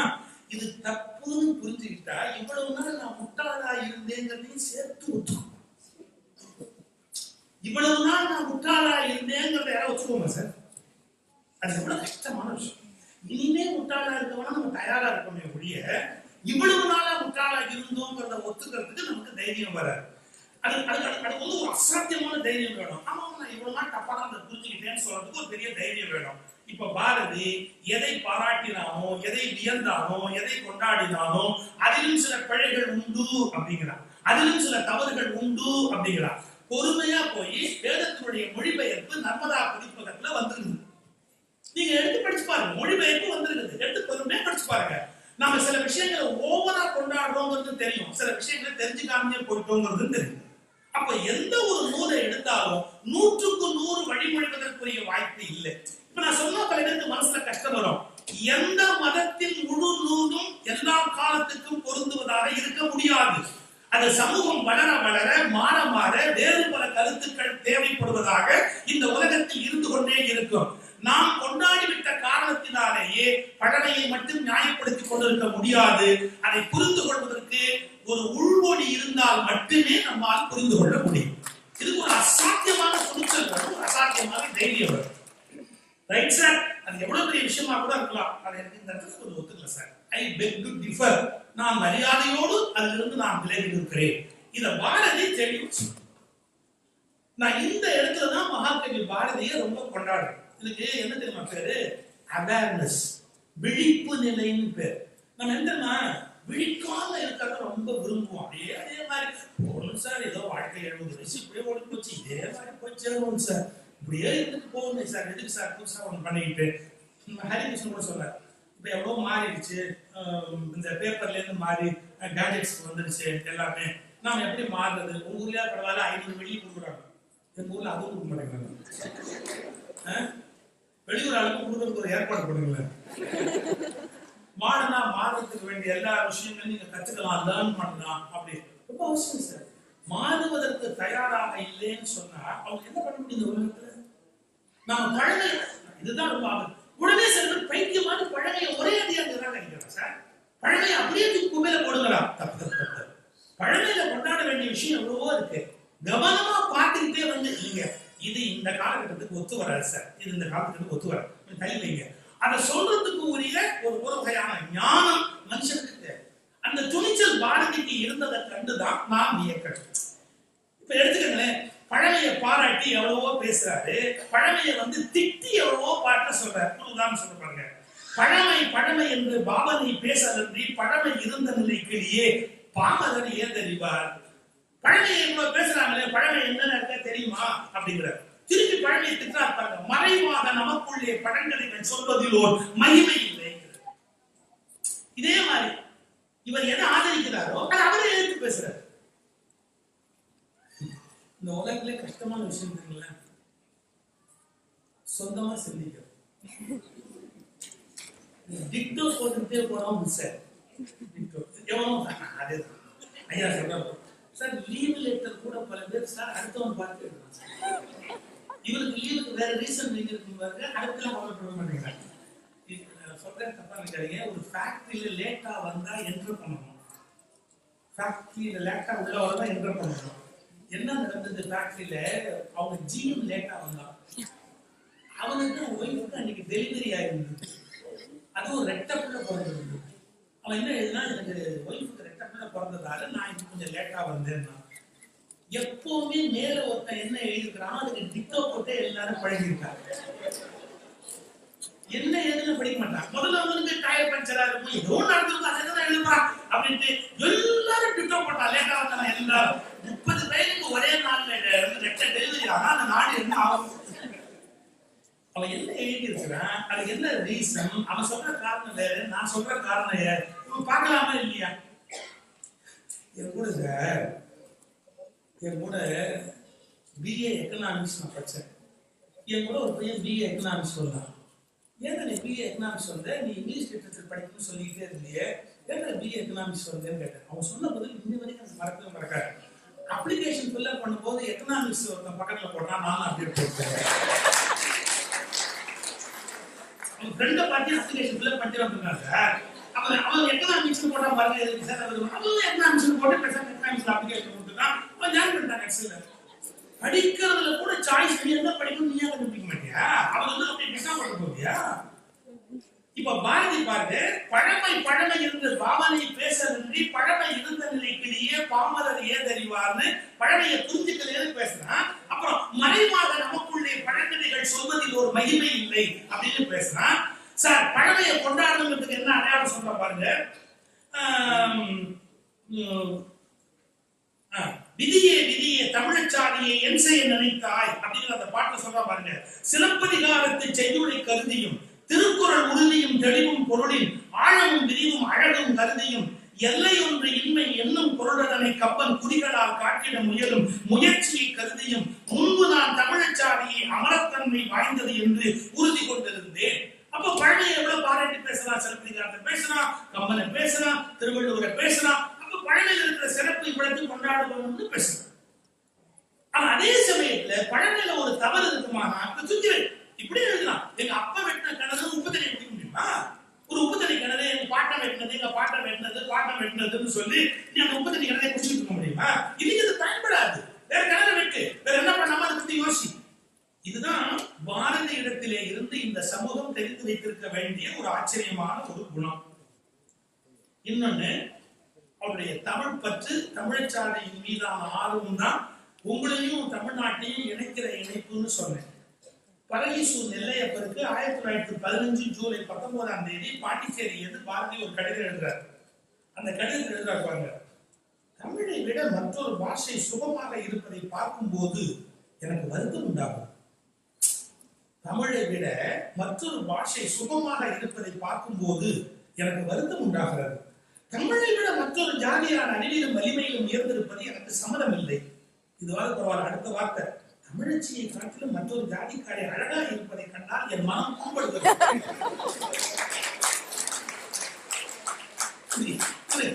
எவ்வளவு அந்த தமிழ் நிலையும் அந்த இனத்தின் நிலையும் பற்றி பாருங்க. தமிழச்சியை காட்டிலும் மற்றொரு ஜாதிக்காரி அழகாக இருப்பதை கண்டால் என் மனம் புண்படுகிறது. தம்பி, தமிழ்நாடு வாழ்க என்று எழுது, தமிழ்நாட்டில் நோய் தீர்க என்று எழுது, தமிழ்நாட்டில் வீதிதோறும் தமிழ் பள்ளிக்கூடங்கள் நதிக என்று எழுது, அந்த தமிழ் பள்ளிக்கூடங்களிலே நவீன கலைகள் எல்லாம் பயிற்சி பெற்று வளர்க என்று எழுது. அதாவது தமிழ் வாழ்க அப்படின்னு சொல்றது எவ்வளவு முக்கியம் எழுதி காட்டுறோம்.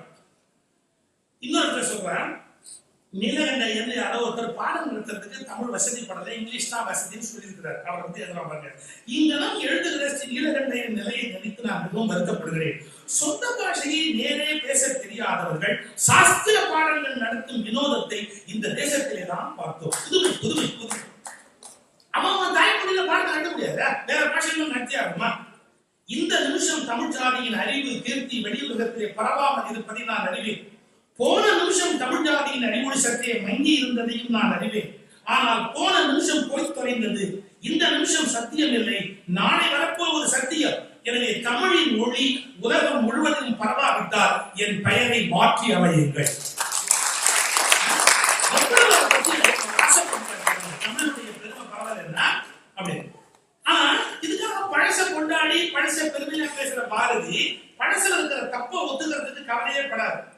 படத்துல இருக்க தவறுகளை கண்டிக்கிறதுக்கு தயங்கவே இருப்பாங்க. இன்னொன்னு, தமிழுக்கு என்று ஒரு கட்டுரை, அந்த தமிழுக்கு எழுதுற கட்டுரையில பாரதி எழுதுறார், ஜாதி வேற்றுமைகளை வளர்க்காது, ஜாதி இரண்டொழிய வேறில்லை என்ற பழந்தமிழ் வாக்கியத்தை வேதமாக கொள். பெண்ணை அடிமை என்று கருதாது. முற்காலத்து தமிழர் மனைவியை வாழ்க்கை துணை என்றார்கள். ஆத்மாவும் சக்தியும் ஒன்று, ஆணும் பெண்ணும் சமம். வேதங்களை நம்பு, அவற்றின் பொருளை தெரிந்து கொண்டு பின் நம்பு. புராணங்களை கேட்டு பயனடைந்து கொள். புராணங்களை வேதங்களாக நினைத்து மடமைகள் பேசி விலங்குகள் போல் நடந்து கொள்ளாது. எவ்வளவு புராணங்களை பாராட்டலாம், ஆனா மடத்தரமா நடந்துக்காது. எங்க தப்பு எங்க தப்புன்னு சொல்லு. தமிழா, உன் வேதங்கள் இந்த எழுதுறதுக்கு தைரியம் வேணும். தமிழா, உனது வேதங்கள் அனைத்திலுமே பொய்க்கதைகள் மிதமிஞ்சி விட்டன. எனது மத கொள்கைகள், லௌகீக கொள்கைகள், வைத்தியங்கள் எல்லாவற்றிலும் பொய்கள் புகுந்து தலை தூக்கி ஆட இடம் கொடுத்து விட்டார். இவற்றை நீக்கிவிடு. வீட்டிலும் வெளியிலும் தனிமையிலும் கூட்டத்திலும் எதிலும் எப்போதும் நேர்மை இருக்க வேண்டும், உண்மை இருக்க வேண்டும். நீயும் பிறரையும் பிறரும் உன்னை வஞ்சிக்கலாகாது. பிறரை வஞ்சிப்பதையும் நீ இயன்றவரை தடுக்க வேண்டும். இப்படி எழுதிட்டே போறான். தமிழா, எப்படி ஒரு வார்த்தை எழுதுறா பாருங்க. தமிழா, எழுதி படிப்பதெல்லாம் மெய்யும் இல்லை, எதிர் நின்று கேட்பதெல்லாம் பொய்யும் இல்லை. எழுதி படிப்பதெல்லாம் மெய்யும் இல்லை, எதிர் நின்று கேட்பதெல்லாம் பொய்யும் இல்லை. முந்திர சாஸ்திரம் தான் மெய், சித்திய சாஸ்திரம் பொய் என்று தீர்மானம் செய்து கொள்ளாது.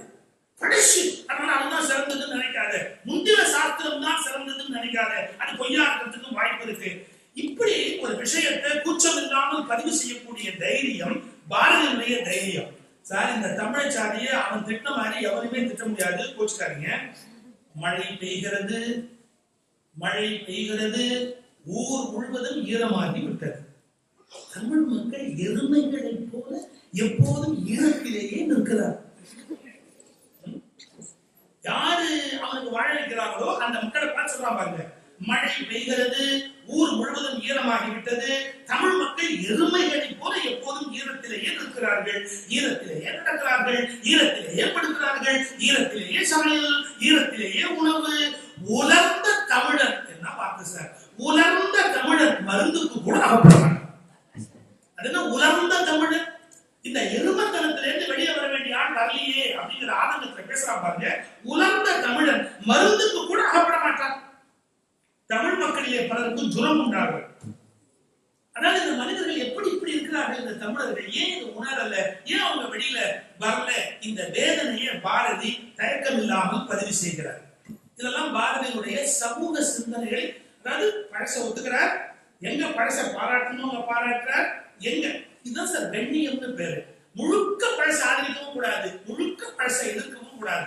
எந்த இடத்துல நான் ஒரு பேச்சுல கூட சொன்னேன், இன்னைக்கு போலரைசேஷன் ஒரு வியாதி வந்துருச்சு சார். அது என்ன போலரைசேஷன்? ஒரு போலாரில் போய் தர்றது. எல்லாரும் கொஞ்சம் எல்லாரும் சாமி கும்பிட்டா நீ மதம் சார்ந்த கட்சி, கொஞ்சம் தமிழ் பேசிட்டா நீ திராவிட இயக்கம். அவசியம் கடவுளையும் கும்பிட்டுக்கிட்டு ஒருத்தர் தமிழையும்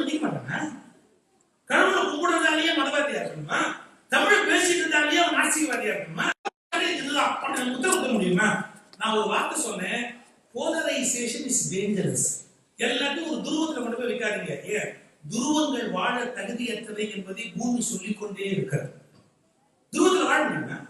வாழ முடியாத இடம் துருவம். அதுபோல் நீங்க ஒரு எல்லையில போய் ஒரு துருவத்துல போய் சேரவே முடியாது. அந்த துருவத்துல கொண்டு போய் வச்சாச்சுனாலே இந்த உலகத்துல வாழ வேண்டிய சரியான வாழ்க்கையை வாழ முடியாது. மத்திய பகுதி தான் வாழ்வதற்கு தகுதியானது. கருத்துக்களிலும் மத்திய பகுதி தான் மனிதர்கள் வாழ்வதற்கு தகுதியானது. ரெண்டு எல்லைகளுக்குள்ளும் ஒருபோது போக முடியாது.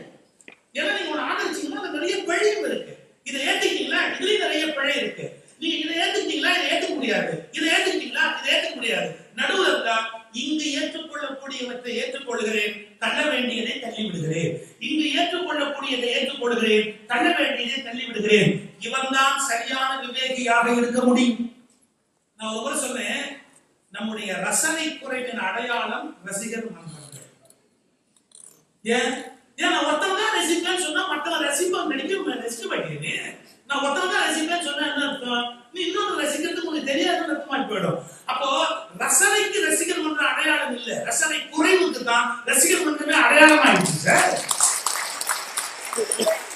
நான் ஒருத்தர் ரசிக்கிறேன், ஒரு படத்துல திராவையா நடிச்சிருக்கிறான், என் தலையெடுத்து அதையும் நான் ரசிக்கணும்னு இங்க எங்களால் சொதப்பிட்டாம்பா சொல்லிட்டு போ. இங்க எங்களால் நடிக்கவே வரலப்பா, தெரிஞ்சுட்டாம்பா சொல்லிட்டு போ. அப்பதானே நீ விழிப்பா இருக்கிறன்னு தான். சரி, நான் இப்போ வந்து சமூக சிந்தனை சொன்னேன், பழமையை கொண்டாடினார், பழமையை குறை சொன்னார் சொன்னேன். இப்போ சரி, ரொம்ப ஒரே ஏரியா அது மாதிரி சமூக சிந்தனைகளையும் தாண்டி ஒரு என்ஜாய்மெண்ட் ஆஃப் போயட்ரி பாரதியில இருந்து 2 இடம் சொல்லி முடிச்சாரு. என்ஜாய்மெண்ட் ஆஃப் போயட்ரி ஒரு பாட்டு வருது. காக்கை சிறகினிலே நந்தலாலா, நின்றன் கரிய நிறம் தோன்றுதையே நந்தலாலா, பார்க்கும் மரங்கள் எல்லாம் நந்தலாலா, நின்றன் பச்சை நிறம் தோன்றுதையே நந்தலாலா, கேட்கும் ஒலியில் எல்லாம் நந்தலாலா, நின்றன் கீதம் இசைக்குதடா நந்தலாலா. இந்த பாட்டுல தீக்குள் விரலை வைத்தால் நந்தலாலா, உன்னை தீண்டும் இன்பம் தோன்றுதடா நந்தலாலா. 4 வரி ஆக்சுவலான பாட்டு. இதை எப்படி அனுபவிக்கிறது, ஒரு கவிதையை எப்படி அனுபவிக்கணுங்கிறதுக்கான ஒரு அடையாளம் அந்த பாட்டு நான் சொல்ல விரும்புறேன். சார் 4 ஸ்டான்ஸா ஆக்சுவலா அது 4 நபர்களுடைய அனுபவம். இந்தியால கிருஷ்ணன் ஒரு ஹீரோ, ராமன் ஒரு ஹீரோ, இந்தியாவுடைய பர்மனன்ட் எபிக்கல். அந்த கிருஷ்ணங்கிற ஹீரோவை அனுபவிச்சு பாடின பாட்டு தான் அது. கருப்பா இருக்குது காக்கா. அந்த கருப்பு காக்காயை பார்த்த உடனே இந்த காக்காயை பார்த்தா எங்கால் ஞாபகத்துக்கு வரலாம். எனக்கு தெரிஞ்சது வரைக்கும் காக்காயை யாருமே இப்படி அபிஷேக் பண்ணி வரலாறு. ஒரு ஆச்சரியம் சொல்லணுமா, உலகத்துல எந்த ஜூமியும் இல்லாத ஒரே பறவை காக்கா. மற்ற அழகான பறவை எல்லாம் ஆப்பிடுச்சு, நம்ம காக்கா மட்டும் எந்த ஜூமியுமே இல்லை. அதுல ஒரு விஷயம் நம்ம புரிஞ்சுக்கணும், அழகா இருக்கிற பறவை எல்லாம் ஜூல போய் சிக்கிச்சு, காக்கா ஃபர்ஸ்ட் கிளாஸா சுதந்திரமா இருக்கு. ஒரே வார்த்தை சொல்லுமா, சுதந்திரமா இருப்பதை விட வேறு அழகு என்ன இருக்கிறது?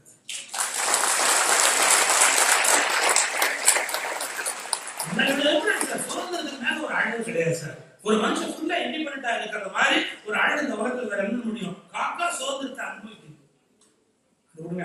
காக்கா கருப்பா இருக்கு, அதை பார்த்துட்டு என் கிருஷ்ணன் மாதிரி இருக்கு, காக்கை சிறகிலே நந்தலாரா, நின்ற கரிய நிறம் தோன்றுதையே நந்தலாரான்னு பாட்டு. அது என்ன ஆக்சுவல் மீனிங் தெரியுங்களா? இந்த உலகத்துல தாயார்னு பெத்தவ இருக்கா பார்த்தீங்களா, பிள்ளைய வளர்க்கிறவன், அன்பு காட்டுறவன் அந்த தாயார். அவனுக்கு மட்டும் சார் குழந்தைக்கு நீங்க ஏதாவது குறையா சொன்னா அது நிறையா தோன்ற ஒரே உயிர் அவங்க அம்மா மட்டும். உங்க பையனுக்கு படிப்பே வரல, பிற்காலத்தில் மினிஸ்டர் ஆயிடும். நான் எங்க சொல்றேன்,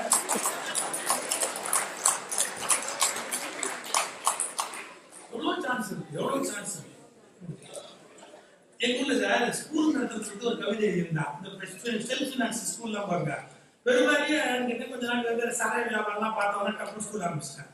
அதுக்கு எழுதியிருந்தான், படித்தவன் பாடம் நடத்துகிறான், படிக்காதவன் பள்ளிக்கூடம் நடத்துகிறான். நம்ம என்ன சொல்லுவாங்க, ஏமா அவங்க பையனுக்கு ஒண்ணுமே வரலம்மா. சண்முக எங்க நண்பர் தான் சொல்லுவாரு, இந்த தொடர்ந்து 10 நாள் வரலன்னா ஆக்ஷன் போட்டு பையன் வெளியே தெரியும், அட்னன்ஸ் தூக்கிடலாம், அதுக்காக வெயிட் பண்ணுவாங்க. 10 நாள் ஆச்சு அந்த பையன் தூக்கிடலாம். அவன் 9 நாள் வரமாட்டான். ஏன் எடுத்துருவீங்க சார். உன்னை எடுத்தா என்னடா குறைஞ்சு போச்சு? அவங்க நான் வந்தா உங்களுக்கு என்ன குறைஞ்சு போச்சு?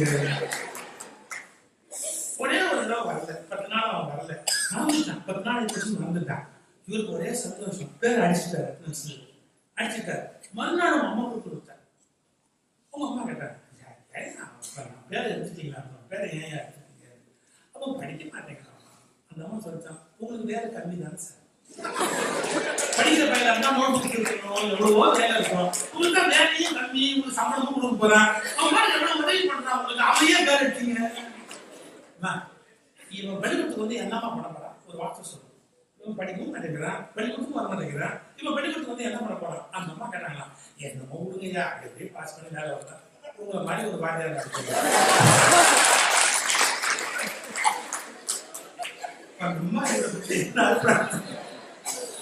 நான் சொல்ல வந்த மெசேஜ் என்னன்னா, பிள்ளைகளுடைய குறைன்னு ஒண்ணு சொன்னீங்கன்னா அதுதான் நிறைய சாதிக்கிற ஒரே உயிர் யாருன்னா. இப்ப நான் முதல் வரி சொல்ல பார்த்தீங்களா, அது யாரோட அனுபவம் தெரியுமா? இந்த கண்ணனை அனுபவிச்சதுல யசோதைன்னு அவங்க அம்மா இருக்காங்க. அந்த யசோதைங்கிற அம்மா மட்டும் காக்கராய் பார்க்கும்போதுதான் எங்க கிருஷ்ணன் கூட இப்படிதான் கருப்புன்னு பெருமையா சொல்லுவாங்க. எங்க கிருஷ்ணன் கூட இப்படிதான் கருப்பு அப்படின்னு. அந்த தாய் என்ற அனுபவத்தை அந்த ஒரு வரி சொல்லுதான். காக்கை சிறகினிலே நந்தலாலா நின்றன் கரிய நிறம் தோன்றுதையே நந்தலாலா என்பது யசோதை என்ற தாயின் அனுபவம். அடுத்த வார்த்தை, பார்க்கும் மரங்கள் எல்லாம் நந்தலாலா நின்றன் பச்சை நிறம் தோன்றுதையே நந்தலாலா. வடமொழியில ஷியாமான்னு ஒரு பேர் உண்டு, ஷியாமளா அப்படின்னு ஒரு பேர் உண்டு. ஷியாமளம் சிம்லாங்கிறது அப்படி வந்தது சார். சிம்லான்னு சொல்ல பார்த்தீங்களா, ஷியாமளா அப்படி வந்தது. அதாவது கரும் பச்சை நிறத்துக்கு அந்த பேர் உண்டு. மயில் கழுத்து, அந்த நாட்டில் எம்எஸ் சுப்புலட்சுமி பட்டப்படவைக்கு மயில் கழுத்து போட்டு போடவே அது இப்படி பார்த்தா பச்சை மாதிரி இருக்கும், அப்படி பார்த்தா ப்ளூ மாதிரி இருக்கும், ஒரு கரும் பச்சை. இந்த நிறம் மரங்கள் எல்லாம் அடர்ந்திருக்குது, மலையெல்லாம் நீளமா இருக்கு, மேகம் வந்து இறங்கி இருக்கு. பாருங்க, அந்த நேச்சர் அதை பார்த்துட்டு வச்சு சொல்றா, பார்க்கும் மரங்கள் எல்லாம் நந்தலாலா நித்தம் பச்சை நிறம் தோன்றுதடை நந்தலாலா. அது யாரோட அனுபவமா இருக்கும்? நான் கொஞ்சம் சுத்தி வளைச்சு யோசிச்சேன். பாட்டுல மேற்கோள் கிடைக்கிற, ஆனா இயற்கையை அனுபவிச்சு பாடின ஒரு கிருஷ்ண பக்த யார் தெரியுங்களா? ஆண்டாள். ஏன் சார், ஒரு நூறு பாடும் போது எரும மாட்டை பத்தி பாடுறா சார். திருப்பாவையில் வரும், எருமை சிறுநீடு மெய்வான் பரந்தன தான். எருமாடெல்லாம் காலைல போய் புல்லு மேய்து பாத்தீங்களா, அதை விட ஒரு பாட்டுல பாடுறா. இந்த நேச்சரை லவ் பண்ணணும், இயற்கையை வந்து கடவுளா கொண்டாடணும் அப்படிங்கிறது தமிழ்ல 2 இடத்துல, திருமுருகாற்றுப்படையிலையும் இயற்கை கடவுளாக வணங்கத்தக்கதுங்கிற கருத்து இருக்குது. அதே மாதிரி இயற்கையை சொல்லி குயில் கூவுறது, இயற்கை அழகு, இத பாடி பாடி பாடி சந்தோஷப்பட்ட உயிர் ஒன்று உண்டுன்னா அது ஆண்டாள். அப்போ முதல் வரி காக்கை சிறகினிலே நந்தலாலா என்ற வரி யசோதையின் அனுபவத்தை சொன்னது. பார்க்கும் மரங்கள் எல்லாம் நந்தலாலா நின்றன் பச்சை நிறம் தோன்றுது என்பது ஆண்டாளுடைய கிருஷ்ண அனுபவத்தை சொன்னது. ஆண்டாள் எப்படி கிருஷ்ணனை அனுபவிச்சான்னு சொல்றது. 3வது வரி, கேட்கும் ஒலியில் எல்லாம் நந்தலாலா உந்தன் கீதம் இசைக்குதடா நந்தலாலா. நான் என்ன மியூசிக் கேட்டாலும் என்ன பாட்டு கேட்டாலும் உன்னுடைய அனுபவம் எனக்கு ஏற்படுது. இது யாரோட அனுபவம்னா மீராவுடைய அனுபவம். இந்திய பெருவரலாற்றில் மீராங்கிற பக்த பஜனையில பாடி ஆடி கிருஷ்ணனுடைய காதலை வெளிப்படுத்தினவர். மியூசிக், த்ரூ மியூசிக் வந்து கடவுளை வெளிப்படுத்தினது யாருன்னா மீரா. அப்ப கேட்கும் ஒலியில் எல்லாம் நந்தலாலா இந்த கீதம் இசைக்குதடா நந்தலாலா என்ற 3வது வரி மீராவுடைய கிருஷ்ணனுடைய அனுபவம். கடைசி வரி சார் கொஞ்சம் கூட லாஜிக்கு ஒத்தே வரல. தீக்குள் நிரல வைத்தார் நந்தலாலா உன்னை திருண்டும் இன்பம் தோன்றுதடா நந்தலாலா. சார் தீயில விரல வச்சா யாருக்காவது இன்பம் வருமா சார்? இது லாஜிக்கலா கரெக்டா? ஒண்ணு நினைக்கலாம், பாரதி இது தெரியுமோ தெரியாதோ, தெரியும் ஒரு பாட்டு இருக்கு, காற்றிலே குளிர்ந்ததென்ன கண்ண பெருமானே கனவிலே சுடுவதென்ன கண்ண பெருமான். அப்ப தெளிவா எழுதிக்கிறார்ல, கனவுல சுடுன்னு எழுதிக்கிறார்ல. காற்றிலே குளிர்ந்ததென்ன கண்ண பெருமானே கனவிலே சுடுவதென்ன கண்ண பெருமானே. எந்த பாட்டு? காயிலே குளிப்பதென்னங்கிற பாட்டுல இது வருது. கனவிலே சுடுவதென்ன கண்ண பெருமானே. அப்ப நெருப்புல கை வச்சா சுடுன்னு தெரியும் இல்ல, அவன் தான் எழுதுறாரு. தீக்குள் நிரல வைத்தார் நந்தலாலா உன்னை தீண்டும் இன்பம் தோன்றுதடா நந்தலாலா. நான் ரொம்ப பெருசா பேச முடியாது, ஒரே ஒரு கோடு காட்டிட்டு போலாம். சூடு கூட சுகமா இருக்கு அப்படின்னு சொன்னா விரகதாபம் அப்படிங்கிற காதல் பிரிந்துலதான் சூடா இருக்கிறவங்களை தொட்டா தொட்டவங்களுக்கு சந்தோஷமா இருக்கும். இதுக்கு மேல அதுக்கு மேடையில பேசக்கூடாது. ஏன்னா உடல் வெப்பங்கிறது பிடிக்காது. ஆனா விரகதாபத்தால உடம்பு வெப்பமாக இருக்கிற போது காதல் வயப்பட்டவர்கள் தொடராங்க பாருங்க. அப்படி தொடும்போது எப்படிப்பட்ட அனுபவம் ஏற்படும் அப்படிங்கறத, அதாவது இந்த கண்ணன் என்பவனை நினைத்து அந்த கோபிகை பெண்கள் அல்லது ராதை சொல்லும் இல்லையா, அவங்க விரகதாபத்தில் உடம்பு வெந்திருக்கிற வெப்பம் இருக்கு இல்லையா, அந்த தீக்குள் நிழலடித்தால் நந்தலாலா உன்னை தீண்டும் இன்பம் தோன்றுதடா நந்தலாலான்னு இந்த காதலும் காமமும் கலந்த வெப்பத்தை சுட்டுவது 4வது வரி. அப்ப 4 வரியில எப்படி வருது? ஒன்னு யசோதையின் அனுபவம், இன்னொன்னு ஆண்டாளுடைய அனுபவம், இன்னொன்று மீராவுடைய அனுபவம், இன்னொன்று கோபிகை பெண்களுடைய அனுபவம். இந்த 4 பெண்கள் அனுபவமும் பாரதியின் அனுபவமாக வெளிப்பட்ட பாடல் அந்த பாடல். அந்த 4 பேருடைய அனுபவத்தையும் உள்ள வாங்கி பாரதி வெளிப்படுத்தி இருப்பதுதான் அந்த நந்தலாலாங்கிற அந்த பாடலுக்குள்ள இருக்கிற ஒரு அழகு. இது வந்து ஒரு பொயட்டிக் என்ஜாய்மெண்ட் தான் நான் சொன்ன பாட்டு. அதை தள்ளி வச்சிருங்க. நான் இன்னும் 2 சொல்லி முடிக்கிறேன்னு சொன்னேன், இன்னொன்று சொல்லி முடிக்கிறேன். திங்கிங். சொசைட்டில நம்ம யோசிக்க வேண்டிய பகுதிகளை பாரதி எடுத்து சொல்ற ஒரு அருமையான இடம். எல்லாருக்கும் வாழ்க்கையில பயன்படக்கூடியது.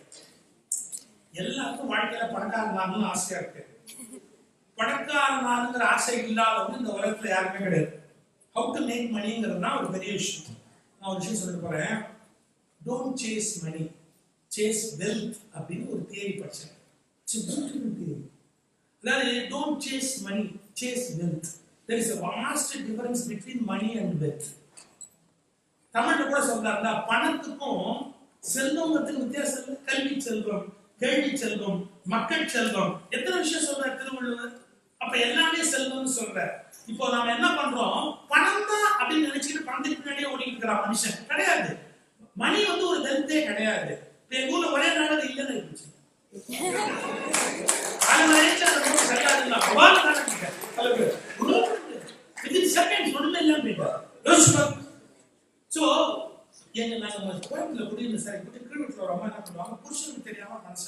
இது அந்த சராசரத்துல எல்லா இடத்துலயும் ஒரு நாள் சார் நாங்க மாடியில இருந்து இறங்கி வர்றோம். அந்த அம்மா ஐயோ மணியோ கத்திக்கிட்டு இருக்கு. அடுத்து கத்து என்னடா நம்ம வீட்டு கீழ்வீட்டு இருக்கிறவா அழகாங்கட்டு இறங்கி வந்து ஏமா என்ன இது புருஷனுக்கு தெரியாம காசு அந்த டப்பா இந்த டப்பா எல்லாம் போட்டு பாருங்க. எலி கடிச்சு குதறிச்சு. கொஞ்சம் 500 ரூபாய் 1000 ரூபாய் இலக்கு எலி கடிச்சு துண்டு ஆக்கி ஒண்ணுமே பயன் இல்லாம போச்சு. எனக்கு அப்போ ஒரு சின்ன ரியலைசேஷன். என்ன, இந்த காகிதத்தை போய் மனுஷன் பெருசா பணம் நினைக்கிறா பாருங்க. That's not true. அதுக்கு மேலே ஒரு வெல்த்ன்றது அதுக்கு மேற்பட்ட ஒண்ணு இருக்கு. என்ன, எதை சேர்த்தா ஒரு மனுஷன் பணக்காரன் ஆகும். இதுக்கு அச்சா சார் மகாகவி பாரதி அந்த இடத்துக்கு தான் வரும். இந்த உலகத்துல வாரியாரி சபதம்ங்கிற ஒரு நூல்ல தருமனுக்கு பட்டாட்சியம் பண்ணி அவனுக்கு எல்லாரும் கொண்டு வந்து நிறைய பொருள் எல்லாம் கொடுக்குறாங்க. அவன் மாளிகை கட்டின காலத்துல அதை எல்லாத்தையும் இவன் பட்டியல் போட்டுக்கிட்டே வரான். என்னென்னலாம் கொடுத்தாங்க, யார் யார் என்னென்ன கொடுத்தாங்க. தந்தத்தில் கட்டில்களும் நல்ல தந்தத்தில் கல்லக்கும் வாகனமும் தந்தத்தில் பிடிவாடும் அந்த தந்தத்திலே சிற்ப தொழில் வரையும். தந்தம் தங்கம் வெள்ளி வில்லி எல்லாம் கொடுத்துருக்காங்க. தந்தத்தில் ஆடனமும் பின்னும் தமதிய மணிகள் இவை அனைத்தும் தந்தத்தை கணக்கிடவோ ஒரு தரணியும் திருதம் இத்தருமனுக்கோ. இதெல்லாம் யார் சொல்ற தெரியுங்களா? தருமனுக்கு யார் யார் என்னென்ன கொண்டாந்து கொடுத்தாங்கன்னு சொல்லி துரியோதனை குழம்பிட்டு இருக்கிறார். அவனுக்கு நம்ம வீட்டு கல்யாணத்துக்கு யார் என்ன கொடுத்தான்னு நமக்கு மறந்துடும். எது கொடுக்குறான்னு மாட்டாங்க. எங்க வீட்டு கல்யாணத்துக்கு வந்தாரு, அவர் என்ன கொடுத்தாருன்னு ஞாபகம் வரல. வெள்ளி குத்துவருக்கு நமக்கு என்ன கொடுத்தாலும் கணக்கு வச்சிருக்காங்க. சில பேர் கரெக்டா அடுத்த வந்து என்ன பணம் வந்திருக்கு, என்ன போயிருக்கு, என்ன நிறைய வாழ்க்கை கொடுக்க கவனமா இருப்பாங்க. இப்ப நம்ம எப்படி இந்த துரியோதன தருமனுக்கு யார் யார் என்னென்ன கொடுக்குறாங்கன்னு எண்ணி குழம்பிட்டு இருக்கிறார். இதை முடிக்கிறார் சார் பாரதி. அங்கதான் சார் கிளைமேக்ஸ் ஒரு புள்ளி வச்சார். என்று இவ்வாறு பல பல எண்ணி, என்று இவ்வாறு பல பல எண்ணி, அடுத்த வார்த்தை ஏழையாகி இறங்குதல். ரொம்ப ஏழை ஆயிட்டார். இவருக்கு நாடு இருக்கு, பணம் இருக்கு, மந்திரி பிரதானிகள் இருக்காங்க, படை குடி இருக்கு, தங்கத்துல ஆபரணம் இருக்கு, தங்க தட்டு இருக்கு, சாப்பிட வசதி இருக்கு. ஆனாலும் நம்மளால இப்ப யாராயிட்டாரு? ஏன் இந்த அனாலஜி எப்படி நம்ம பார்க்கணும்?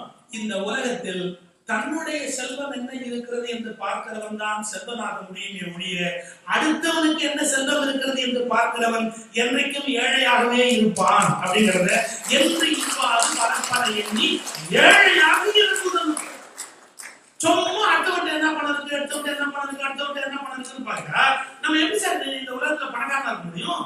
நம்ம கிட்ட என்ன இருக்குன்னு பார்த்தா சந்தோஷமா இருக்கலாம். அவன்கிட்ட அது இருக்குது, இவன்கிட்ட இருக்கு, அவன்கிட்ட இருக்குது. என்ன நம்ம கிட்ட இருக்கிறத விட உலகத்துல மத்தவங்க ஜாஸ்தியா தான் யோசிச்சு பாருங்க. மத்தவங்க ஜாஸ்தியா தான் இருக்கணும் என்று இவ்வாறு பல எண்ணி ஏழையாக இறங்குதல் உற்றான். தி எட்டர்னல் பிலாசபி. அப்ப பாரதி கவிஞன், சிந்தனையாளன், தேச விடுதலைக்கு பாடுபட்டவன், புரட்சிகரமான சிந்தனை உடையவன், பழமையை கொண்டாடு என்றவன், அதே நேரத்தில் பழமையில் தள்ள வேண்டியதை தள்ளு சிந்தனை. தூக்கி வெளியிடல் தேவையில்லை வேண்டாம்னு அதை தூக்கி போட்டானா போ. இப்படி சொல்லக்கூடிய தைரியமா ஒரு மனிதன் இனிமே பிறப்பது என்பது கஷ்டம். ஜெயகாந்தன், மாப்போசி, பின்னால் வந்த அத்தனை தமிழ்நாட்டு சிந்தனையாளர் சொல்லுகிறார்கள் என்ன, என் கோபத்தை பாரதியிடமிருந்து கற்றேன், என்னுடைய போர் தந்திரத்தை பாரதியிடமிருந்து கற்றேன், யார் மீது கோபப்பட வேண்டும் என்பதையும் நான் பாரதியிடமிருந்தே கற்றேன். யார்? ஜெயகாந்தன் சொல்றான், நான் யார் மீது கோபப்பட வேண்டும் என்பதை கூட நான் பாரதியிடமிருந்தே கற்றேன் அப்படின்னு. அப்படி இந்த தலைமுறையை பின்னால் வந்து அத்தனை பேரையும் பாதிச்ச ஒரு பெரிய சிந்தனையாளர் மகாகவி பாரதி. எனக்கு பெரிய சந்தோஷம். அவரை மறக்காம செல்லமானோடு நீங்க இங்க கூட நிறுத்தினீங்க இல்லையா? அதற்கு வாழ்த்துக்கள். பாரதியை மறக்காமல் நினைத்துக் கொண்டிருக்கிற உங்களுடைய அந்த முயற்சிக்கு அவருடைய வாழ்த்துக்கள். ஒரு உண்மையான கவிஞராக, மகாகவியாக, எந்த காலத்திலும் எந்த நேரத்திலும் சமரசமே செய்து கொள்ளாத மகாகவியாக வாழ்ந்த ஒரு ஆச்சரிய புருஷன் மகாகவி. திருவனந்தபுரம் ஜூக்கு போறாரு சார், செல்லம்மா கூட போறாங்க. செல்லம்மா கூட போறவங்ககிட்ட சொல்றாரு, பக்கத்துல இருக்கிற வாட்ச்மேன், இந்த சிங்கம் இருக்குது, இந்த சிங்கத்தை நான் தொட்டு பேசலாம்னு பாக்குறேன். வாட்ச்மேன் கேட்டாரு, நான் சிங்கத்தை தொட்டு பேசலாமா? அந்த வாட்ச்மேன் கேட்டான், இது வரைக்கும் இந்த எவருமே இப்படி கேட்டது, குட்டி போகுது. பாரதியோட பதில் தான் ரொம்ப அவா. சிங்கம் காட்டுக்கு ராஜா, யாம் பாட்டுக்கு ராஜா, கைகுலுக்கி பேசுவதுதானே பொருத்தமாக இருக்க முடியும். இந்த புரோட்டோகால் மெயின்டைன் பண்றாங்க. சிங்கம் பாட்டுக்கு ராஜா, யாம் பாட்டுக்கு ராஜா, அரசரும் கைகுலுக்கி பேசுவதுதானே பொருத்தமாக இருக்க முடியும். அந்த வாட்ச்மேன் சொன்னான், சிங்கத்திட்ட மட்டும் ஒரு நல்ல குணம் சார், சாப்பிட்டு யாரையும் சொல்ல நம்ம வீட்டு ஆளுங்க மாதிரி சாப்பிட வரைக்கும் ஊரையே கொடுப்பான். சாப்பாடு பண்ண கம்மனம் அது சாப்பிட வரைக்கும் கலெக்டர் பண்ணுவோம். சாப்பிட்டா கம்மன் ஆயிடும் சிங்கம். அது மாதிரி எளிய ஏறி இருக்குன்னா கூட என்னன்னு கண்டுக்காது சிங்கத்தோட இயல்பு. பாரதி போய் பிறாங்க சூழ பின்னாடி போய் அந்த சிங்கத்தை பேக் பண்றாரு, அப்படி தட்டி கொடுக்குறாரு சிங்கத்தை. செல்லம்மா பாரதி தான் இதை எழுதுறாங்க. முதல்ல அவங்க எழுதுன வார்த்தை தான், பகவானே சிங்கத்துக்கான நல்ல புத்தி கொண்டு இந்த திருக்கத்திற்கு முடியாது. பகவானே சிங்கத்துக்கான நல்ல புத்தி கொண்டு இதுதான் கேட்டுக்கொள்கிறேன். உண்மையாகவே அது காட்டுக்கு ராஜா, என் பாட்டுக்கு ராஜான்னு நினைச்சா பாருங்க, அந்த பாட்டுக்கு ராஜாவுக்கு என் பரவோடு வணக்கம்.